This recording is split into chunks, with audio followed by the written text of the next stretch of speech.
नमस्कार दोस्तों, मेरा नाम है मनीष कुमार और यूथ एकेडमी में आप सभी का स्वागत है। दोस्तों, आज के इस वीडियो में हम आरआरबी ग्रुप डी परीक्षा में 24 अगस्त 2022 को आफ्टरनून और इवनिंग शिफ्ट में आए हुए क्वेश्चंस का डिस्कशन करेंगे। तो पहला प्रश्न हमारे पास है जिसमें दिया है कि इस समीकरण के मूल एक दूसरे के व्युत्क्रम है तो ए का मान ज्ञात करना है। व्युत्क्रम का मतलब होता है एक मूल अगर अल्फा है तो दूसरा मूल होगा 1/अल्फा। जब हम मूलों का गुणनफल करते हैं किसी द्विघात समीकरण के लिए तो मूलों का गुणनफल आता है अल्फा इंटू 1/अल्फा equals to C upon A, जहां सी जो होता है वो कांस्टेंट टर्म होता है तो यहाँ पे ये सी हो जाएगा और ए जो होता है एक्स स्क्वायर का गुणांक होता है तो ए हो जाएगा हमारे पास। तो यहाँ पे हम मान रख देते हैं तो यहाँ से अल्फा कट जाएगा तो 1 बच जाएगा। सी बराबर ए प्लस 3 रख दिया है हमने और ए का मान जो है वो एक्स स्क्वायर का गुणांक जो कि 7 माइनस ए है रख दिया है। यहाँ से 7 माइनस ए बराबर आ गया है a प्लस 3। तो यहां से सोल्व करने पे 2a बराबर आ जाएगा 4। इस तरीके से a का मान आ जाएगा हमारे पास 2। a बराबर 2 आ गया इस क्वेश्चन का आंसर। अगला प्रश्न है 3 घंटियां क्रमशः 30 मिनट 60 मिनट और 45 मिनट के अंतराल पर बजती है। यदि वे 8:30 बजे सुबह एक साथ बजती है तो अगली बार एक साथ कितने बजे बजेगी। तो हम यहाँ पे निकालते हैं कि एलसीएम ऑफ 30, 60 और 45। तो 30, 60 और 45 का एलसीएम निकालने के लिए हम क्या करते हैं, पहले इसके टुकड़े कर लेते हैं। तो इसको लिख देते हैं 15 गुना 2, ये हो जाएगा 15 गुना 4 और ये हो जाएगा 45। 15 थी 45 तो 15 गुना 3। तो एलसीएम आ जाएगा हमारे पास 15 तो सभी में कॉमन आ रहा है, उसके बाद में 4 गुना 3 तो 15 चौके 60 और 60 दिए 180 हो जाएगा। तो 180 मिनट जो है इसका एलसीएम आ गया है 30 मिनट 60 मिनट और 45 मिनट का। तो मतलब कि अब ये जो है 180 मिनट बाद बजेगी। 180 को हम चेंज कर लेते हैं घंटों में तो यह आ जाएगा 60 से भाग देंगे तो 3 घंटे। 3 घंटे बाद बजने वाली है तो 8:30 बजे सुबह, इसमें अगर 3 घंटे ऐड कर देंगे तो यह आ जाएगा 11:30 बजे सुबह। तो 11:30 AM पे ये एक साथ फिर से बजेगी। नेक्स्ट प्रश्न में दिया है 5 अंकों की सबसे बड़ी संख्या क्या होगी जो कि 18, 15 और 21 से विभाज्य है। तो यहाँ पे हम क्या करते हैं, सबसे पहले 18, 15 और 21 का एलसीएम लेते हैं। तो इसको लिख सकते हैं हम 3 6 18, यहाँ लिख सकते हैं 3 5 15 और ये हो जाएगा 3 7 21।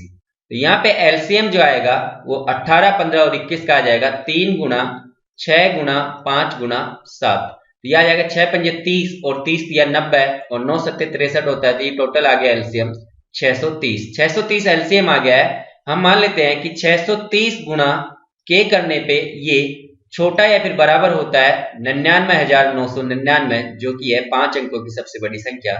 यहाँ से के का मान जो होगा वो छोटा या बराबर होना चाहिए 99,999 बटे 630। तो ये 630 का जब भाग देंगे तो मैं डायरेक्ट लिख रहा हूं के बराबर आएगा 158.7 समथिंग। तो के जो है उसका मान पूर्णांक में आएगा 158।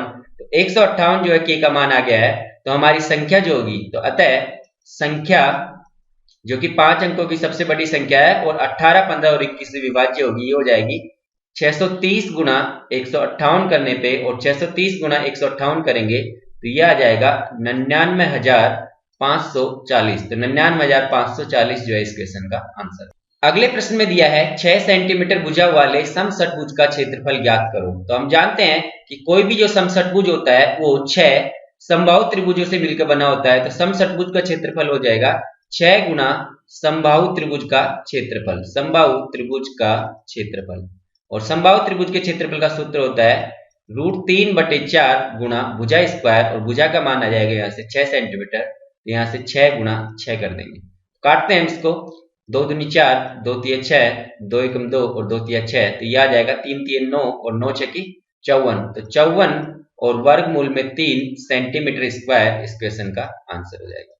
नेक्स्ट प्रश्न में हमें दिया है कि 6 आदमी और 8 महिलाएं मिलके किसी कार्य को 14 दिन में करते हैं और 8 आदमी और 12 महिलाएं मिलके 10 दिन में करते हैं। तो एक आदमी कितने दिन में करेगा, वह एक महिला कितने दिन में करेगी।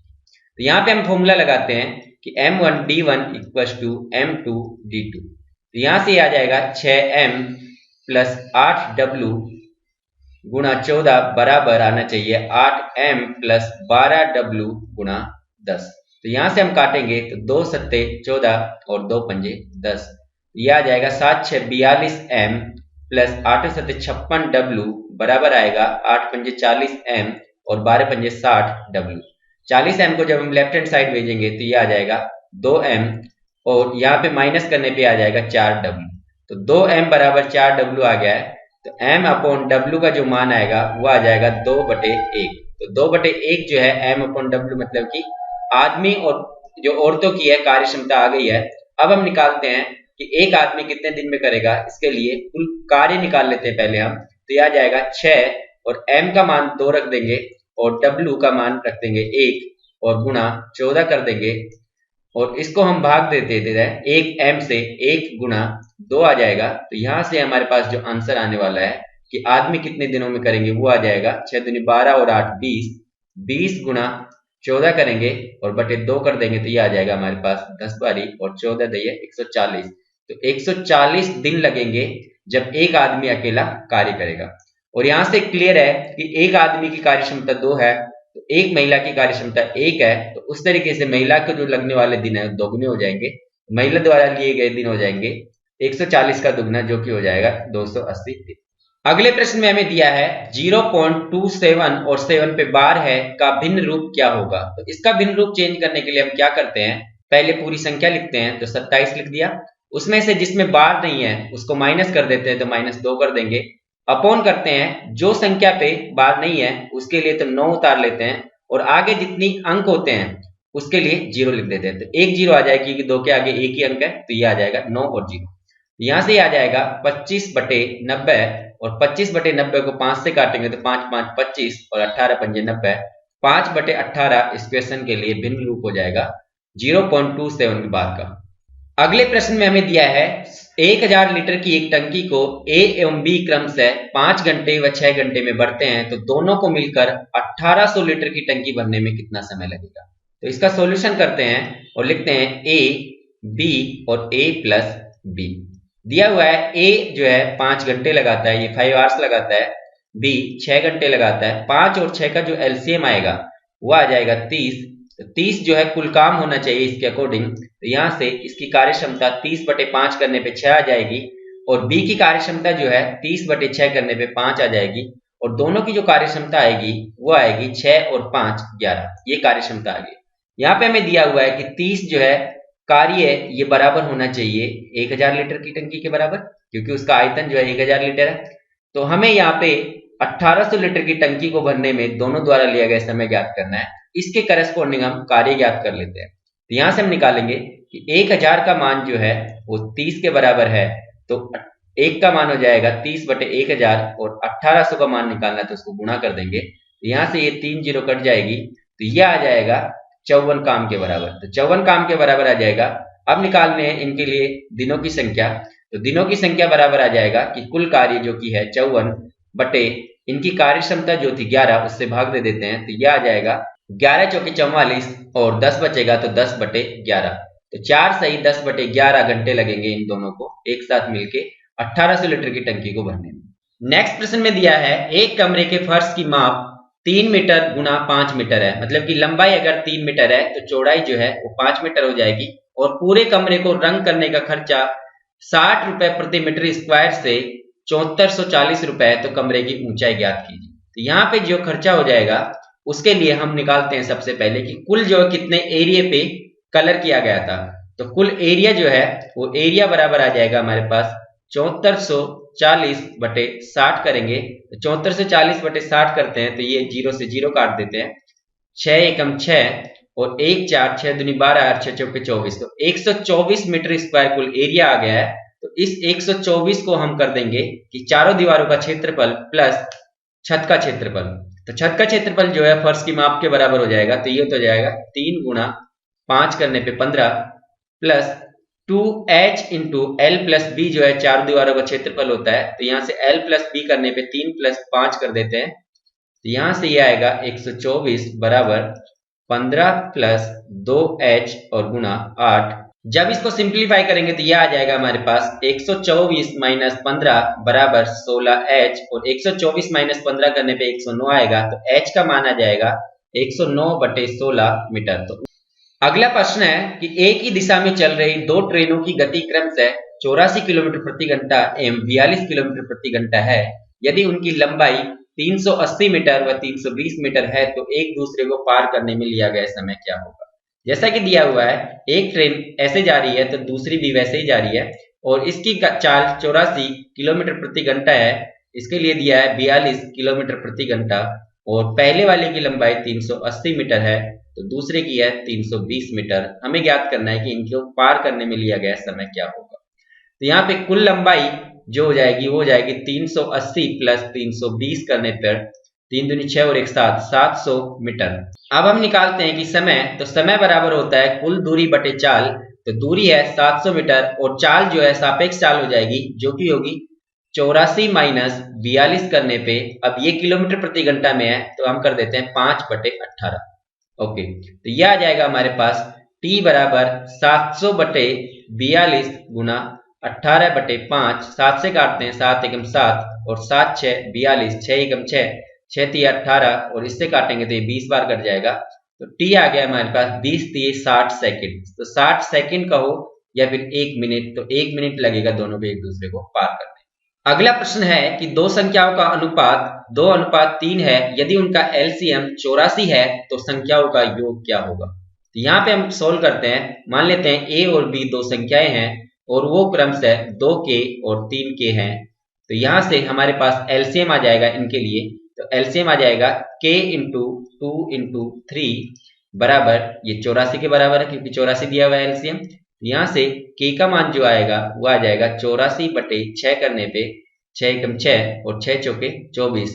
तो k बराबर 14 आ गया है। तो संख्याओं का जो योग ज्ञात करना था, तो a प्लस b यहाँ से हो जाएगा 5k और k का मान रख देंगे तो ये आ जाएगा 5 गुणा 14 करने पे 14 पंजे 70। तो 70 जो है इस क्वेश्चन का आंसर होगा जो कि संख्याओं का योग है। अगला प्रश्न है कि 10 एवं 50 का तृतीयानुपाती ज्ञात करो। तो किसी भी दो संख्याओं a और b का अगर तृतीयानुपाती निकालना होता है तो तृतीयानुपाती होता है कि b² a। तो दूसरी संख्या का स्क्वायर करते हैं तो 50 गुणा 50 हो जाएगा, अपॉन a करेंगे तो 10 से भाग देना है तो ये 1 0 से 1 0 कट जाएगी और 5 गुणा 5 करने 25 और 0 ऐसे कैसे, तो 250 जो है इस क्वेश्चन का आंसर हो जाएगा जो कि तृतीयानुपाती है।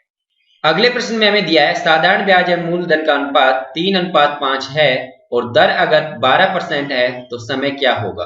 तो समय ज्ञात करने के लिए हम क्या करते हैं कि SI बराबर P into R into T by 100 लगा देते हैं। तो यहाँ से SI अगर 3 है तो मूलधन 5 है तो ये लगा देते हैं हम 3 बराबर 5 गुणा 12/100 गुणा T। तो यहाँ से सोल्व करते हैं, 3 एकम 3, 3 चौके 12 और 5 एकम 5 और 5 20 के 100 और 4 एकम 4 और 4 पंजे 20। तो t को जब यहाँ पे 5 को यहाँ पे मल्टीप्लाई करेंगे तो t बराबर आ जाएगा 5 साल, 5 वर्ष जो है इस क्वेश्चन का आंसर होगा। नेक्स्ट प्रश्न में हमें दिया हुआ है एक समांतर चतुर्भुज की भुजा की लंबाई 15 सेंटीमीटर है एवं इस पर डाले गए लंब की लंबाई 6 सेंटीमीटर है तो चतुर्भुज का क्षेत्रफल क्या होगा। तो चतुर्भुज की भुजा की लंबाई दे रखी है कि 15 सेंटीमीटर है। मान लेते हैं ये भुजा जो है ये 15 सेंटीमीटर दी हुई है और इस भुजा पे जो लंब डाला गया है वो लंब की लंबाई दी हुई है, ये है हमारे पास 6 सेंटीमीटर। तो इसके लिए क्षेत्रफल हो जाएगा 15 गुणा 6। तो 15 गुणा 6 करने पे 15 6 के 90 होता है तो 90 सेंटीमीटर स्क्वायर इसके लिए क्षेत्रफल हो जाएगा। अगला प्रश्न प्रॉफिट लॉस से है जिसमें दिया है कि 1500 रुपए की वस्तु को 1680 रुपए में बेचने पर लाभ प्रतिशत ज्ञात करो। तो लाभ प्रतिशत बराबर होता है कि लाभ बटे क्रय मूल्य गुणा 100। तो लाभ हमारे पास आ जाएगा यहाँ पे 1680 माइनस 1500 करने पे 180 अपॉन क्रय मूल्य है 1500 रुपए गुणा 100 कर देते हैं। तो यहाँ से हम काट देते हैं, ये 2 0 से 2 0 काट देते हैं तो ये 180 बटे 15 करते हैं, ये आ जाएगा 12। तो 12% जो है लाभ होगा इसमें। अगला प्रश्न सिंप्लीफिकेशन से है जिसको हमें सोल्व करना है। तो सबसे पहले हम डिवाइड को सोल्व करेंगे। तो 15 प्लस 8 गुणा 4, 8 चौके 32 लिख देते हैं, माइनस 6 पंजे 30 होता है तो ये 5 आ जाएगा और यहाँ से सोल्व करने पे ये आ जाएगा। इन दोनों को सोल्व करेंगे तो 10 आ जाएगा। तो 10 प्लस 32 बराबर आ जाएगा 42। तो 42 इस क्वेश्चन का आंसर हो गया। दोस्तों उम्मीद है कि ये वीडियो भी आपको पसंद आया होगा। अगर पसंद आया तो अपने दोस्तों के साथ ज्यादा से ज्यादा इस वीडियो को शेयर करें और चैनल को सब्सक्राइब करना ना भूलें। Thank you.